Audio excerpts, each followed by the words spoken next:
Welcome back to Mega Man X2. So, before you begin this X-Hunter stage, you might want to go and collect every item in the game, just all the collectibles. If this sounds familiar, it should be. We're going to be getting something very similar to a thing we got in Mega Man X1. Alright, so we're almost done with the X-Hunters though, because there's only 3 of them, and we have killed 2. So, I guess we're just gonna get rid of the 3rd now. Just kinda like that. I mean, I'd call it an anticlimax, but to be fair, not a lot builds in X2. Like, look, okay, I know X1 did not have a lot of plot, but it had structure, at least. It was a game in which, you know, you had to surpass the person who is your superior, and that was that. That was Zero. Zero started the game better than you, and then eventually X fought all the Mavericks and basically ended everything pretty handily, and then had to witness the death of Zero and kill the guy who Zero exploded to defeat. This game doesn't really have anything like that, even as simple as that is. Like, okay, you've got the X-Hunters.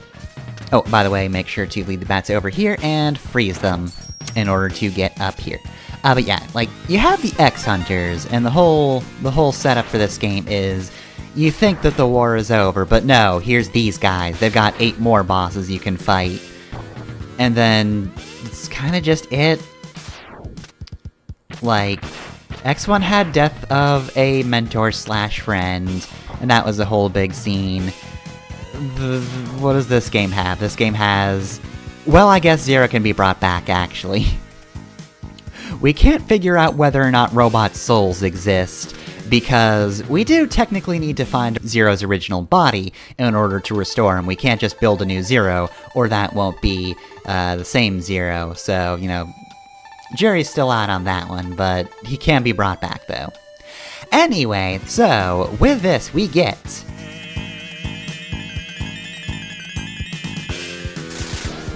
the Shoryuken! Care to show it, X? Yeah, just like that. So, for those of you who don't know fighting games, the Shoryuken combo is a little harder to pull off than Hadouken. Shoryuken is forward, down, down, forward, attack. So basically, you actually have to, like, do the input, like, piece by piece, unlike the Hadouken, which is a semicircle, or quarter circle, rather.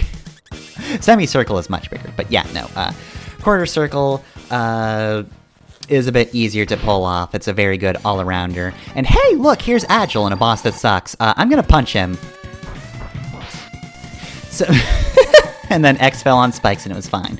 Alright, so one thing you might have noticed about, the way Agile's, HP went down, he did not actually get one-hit killed. Shoryuken doesn't one-hit kill things, however, it shreds things so fast because it basically just does damage for every frame you hit a thing. Meaning, yeah, no, Agile got obliterated because he was above X, and just sort of stood there for the single second I needed to kill him.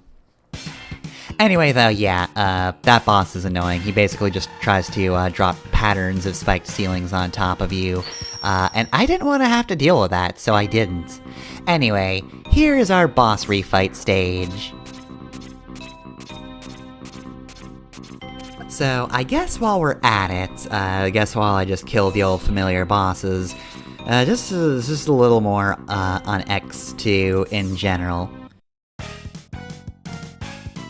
So, like, okay. I know I'm like one of 2 people who cares about the X story in general, but like, this game definitely is pretty weak in that regard, though I would not say being half-baked is only for the story, it's also kind of for the game in of itself, but like, it doesn't do much. It is pretty much the same problem as the gameplay has, right? Like, there's a very good skeleton of a game here. There are very good aspects to it, and I would not say it's a bad game. I would say it's competently made, but like, you say something is competently made when you don't really have much else to say about it, because if you're playing something you like, or really just if you're just interacting with any work you like, being competent is probably something you would just say inherently about it. Unless there is something very broken that you appreciate anyway, in all likelihood, a thing you like is probably competent. But, like, that's one of the only things I can say about X2. It's fine, I like it, I don't have a bad time playing it, but actually sitting down to LP it, it's like, there's not much to it, there's not a lot of meat on these bones. But yeah, just like, from a story standpoint, like, X1 at least has a scene at the start and a scene near the end. You know, you've got the scene where Zero comes to save you at the start. Everybody remembers the Vile scene. You know, it makes a very strong impression at the start of the game. And then you have the one near the end where Zero dies. That's 2 scenes. That's honestly a lot and kind of more than the classic series has in general. But that's not really the kind of thing the classic series was going for. X is trying to be a bit more story-heavy, but X2 doesn't do much of anything. Like, can you remember any particular scene? Like, we had the beginning where silhouetted X-Hunters were just talking to each other. Oh boy, Organization 13. But yeah, no, like, this game doesn't have anything. We're almost at the end of it, and there's nothing that really stands out to me in the way this game plays out. And, like, again, there's potential there. I mean, there is literally... The group's name is the X-Hunters, unless you're playing in the, unless you're playing the Japanese version. They're the Counter Hunters in that one. Oh, dang. Wire Sponge fucking died. But yeah, no, like... no matter what, though, they are specifically named in sort of defiance of either X or the Maverick Hunters in general. But, like, no matter what, they are named because X succeeded in the previous game, and by becoming sort of this heroic figure by stopping Sigma, he painted a target on his back. So that could have been interesting if they did literally anything with it, but they didn't.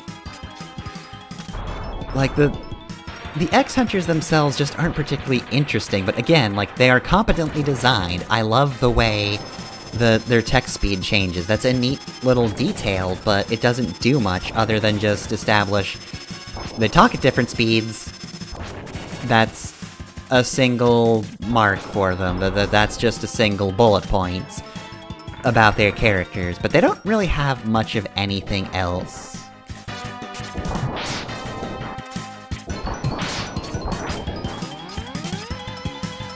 And also, I don't think the game is particularly subtle about who we're going to be fighting at the end.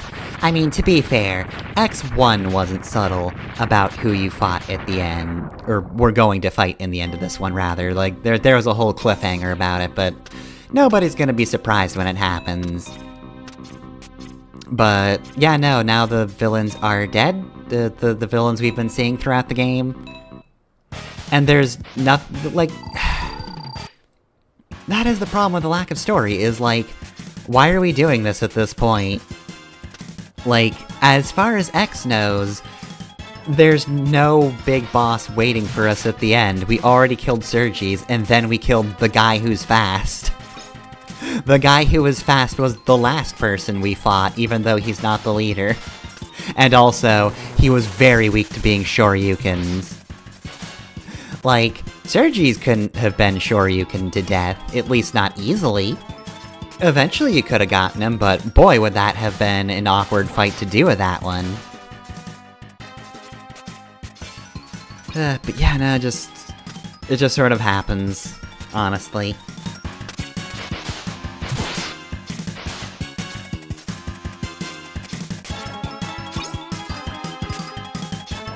And also, as a side note, boy, I genuinely would not have realized that, they were testing out a new thing for this game.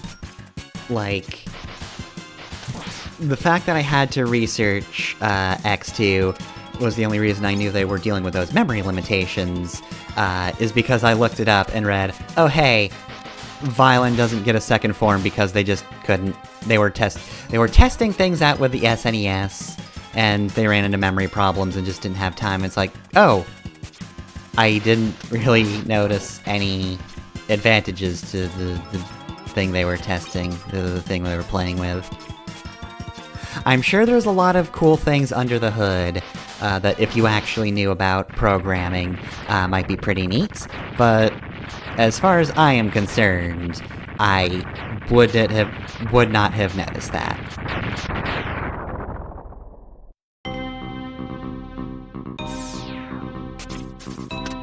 But yeah, no, like, I very frequently mentioned, well, I wouldn't say that frequently, but I've mentioned a few times in the classic series kind of the lack of dev time between games, which is never good, even back in the day, before game design was less ludicrous as I understand it. It still took time and energy and budget, like, it wasn't a simple thing. But yeah, so, like, the fact that Capcom really never let a lot of these games have time to actually bake, really kinda shows if you actually look at them. But yeah, no, like, there was really just a year between these two games. And it shows. Like, I try not to talk too much about dev stuff just because I'm dumb. I don't actually know the fine details about these things, and a lot of gamers think that they do know the fine details about these things, and they're wrong. So, you know, I try not to make assumptions, but I feel like it's fair to look at a year gap between release dates and go, that's not enough time. I think I understand that much, at least. Like, Mega Man X1 had a lot of cool special things about it that they just didn't have the time for in X2, I assume. I assume, you know, testing things and the lack of time led to X2 just being a very straightforward game and not having a lot of the neat little details in the way the, world interconnected, the way X1's did. Okay, gotta take a break to, just talk about this fight. If you have Crystal Snail's weakness, you can just bully him, because he's out of his shell, and you can kick his shell so that he won't land in it and continue his fight normally. You can just bully him. It's great.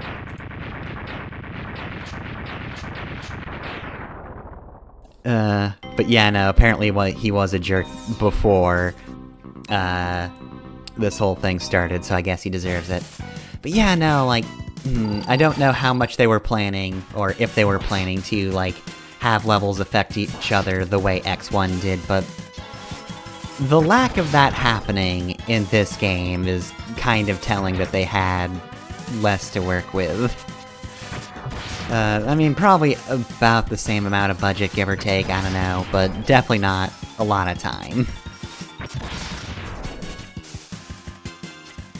And it does kind of suck, because it does mean that, like, X1 winds up being one of the better games, and you don't want that.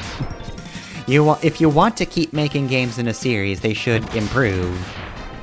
Like, you know, I'm not the biggest fan of Mega Man 2, you know, I kind of prefer Mega Man 3, I think that's where this game started getting really good, but, like, 2 is undeniably better than 1, but this game, again, competent, but it feels like there needs to be a lot more here. Anyway, this base is exploding now, I guess. And what? Sigma! Oh my goodness, Sigma was this mysterious leader they were talking about all along, and X is surprised that it's Sigma. Yeah, Sigma, they failed like 20 minutes ago, you're so late, why did you wait for me to kill the Mavericks? Oh, some new toys for X to play with, but what could that be? I mean, considering there's not really much else in the game. No, really, Sigma. Do you have a secret factory we don't know about where you've been producing things? I don't know. I have some serious doubts. Anyway, the base blew up. See you next time on Mega Man X2. for the finale.